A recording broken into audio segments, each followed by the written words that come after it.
Welcome back to the Albie Bright story. We are now on chapter 7.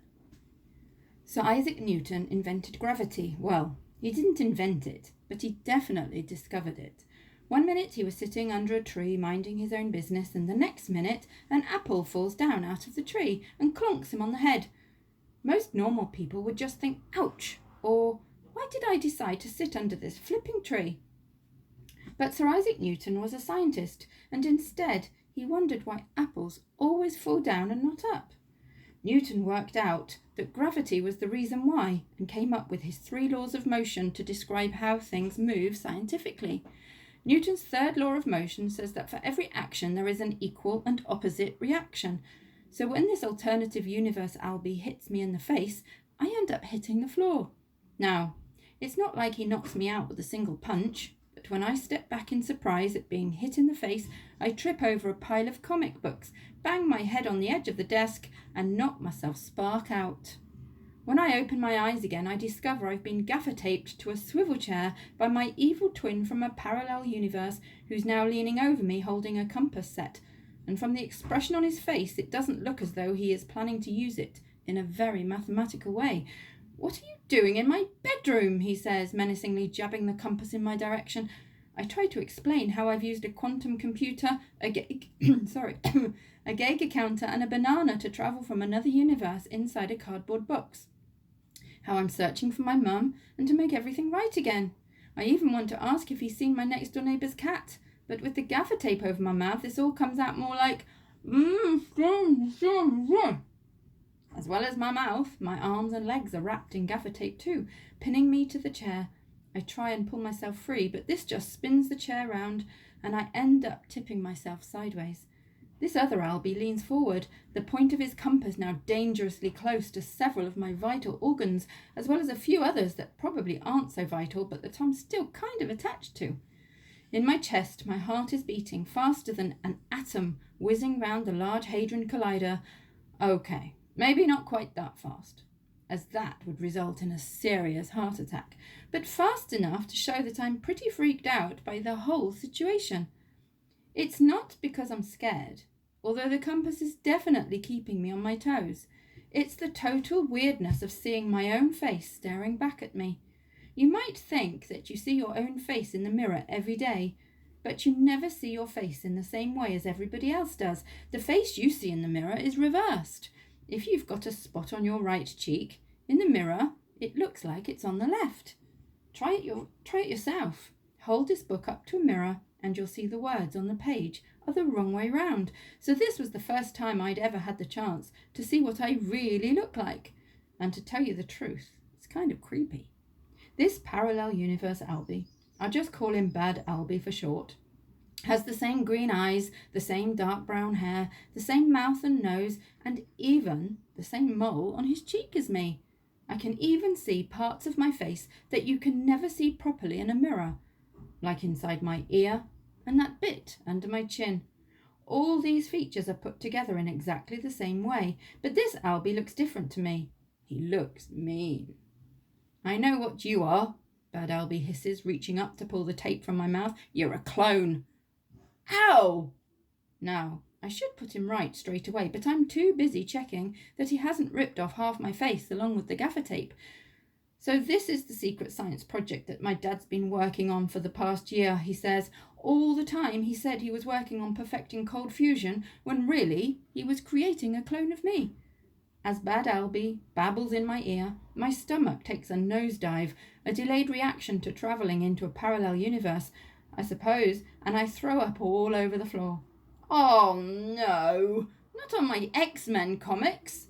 Luckily, spewing my guts up over his comic book collection convinces Bad Albie to take off the rest of the gaffer tape that's keeping me prisoner. After using a towel to cover up the sick, he sits on the edge of my bed, his bed, staring at me.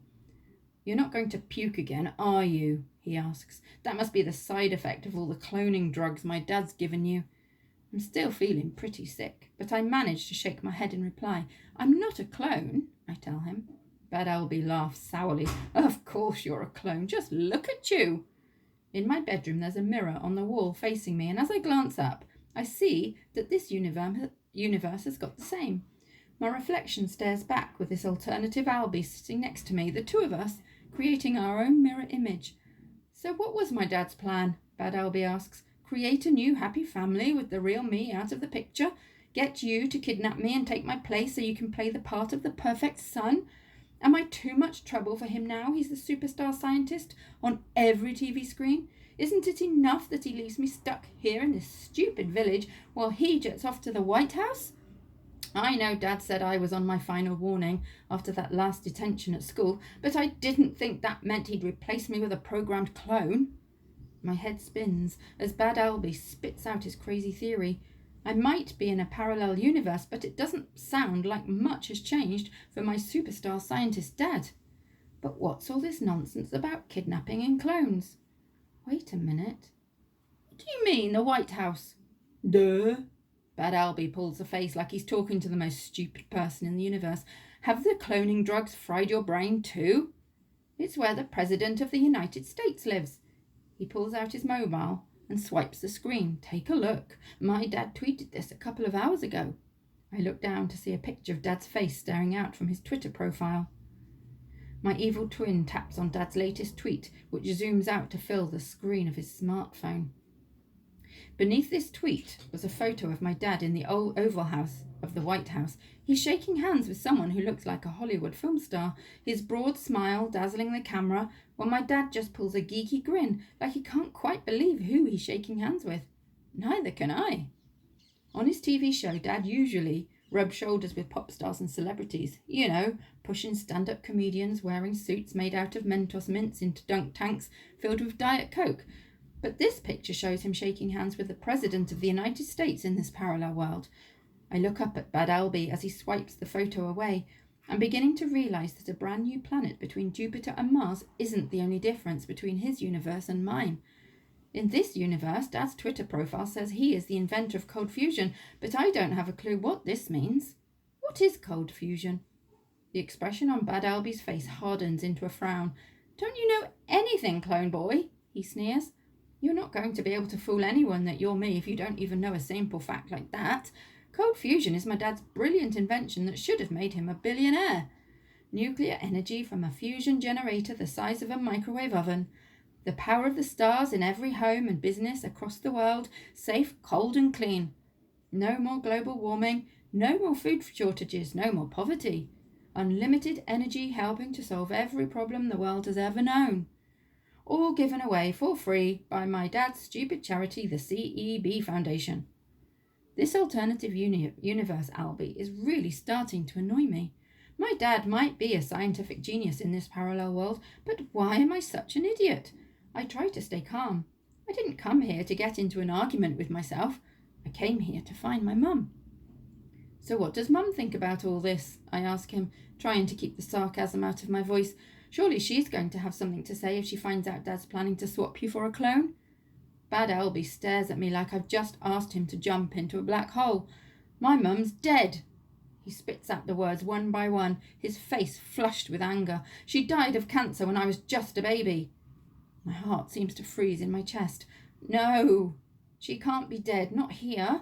Dad said that quantum physics proved that Mum was still alive in a parallel universe.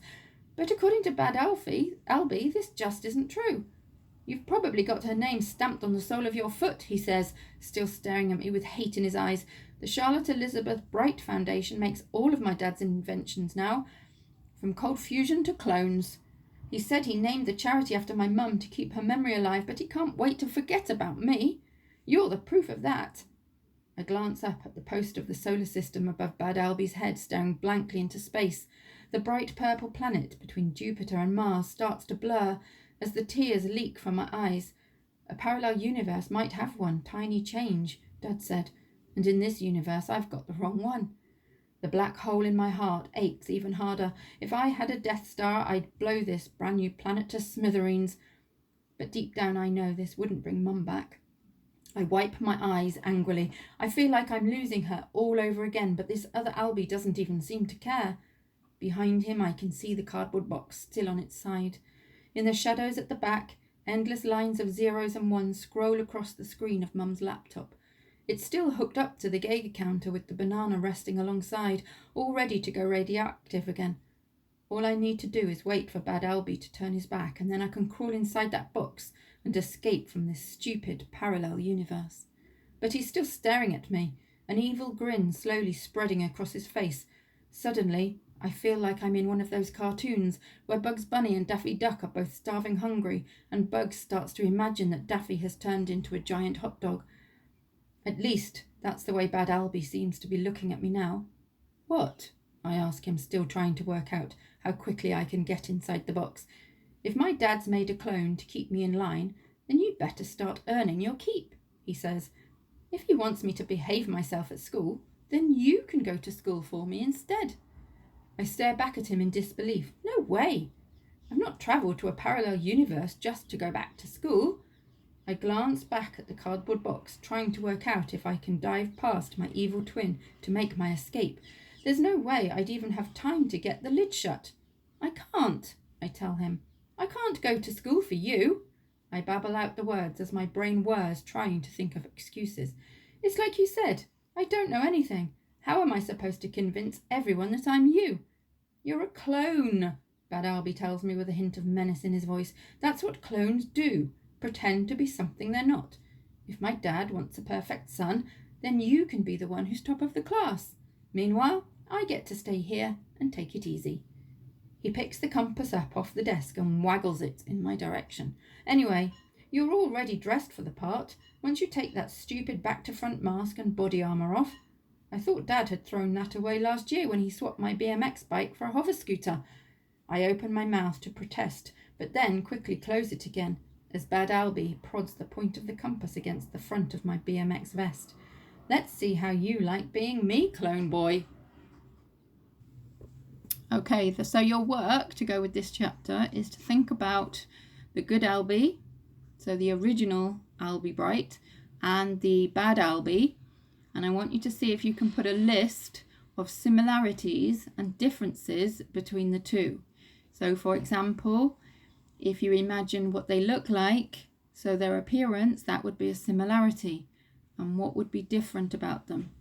Don't just think about what they look like, think about how they behave, think about their personality, but also think about what changes, what differences are there between the two parallel universes as well.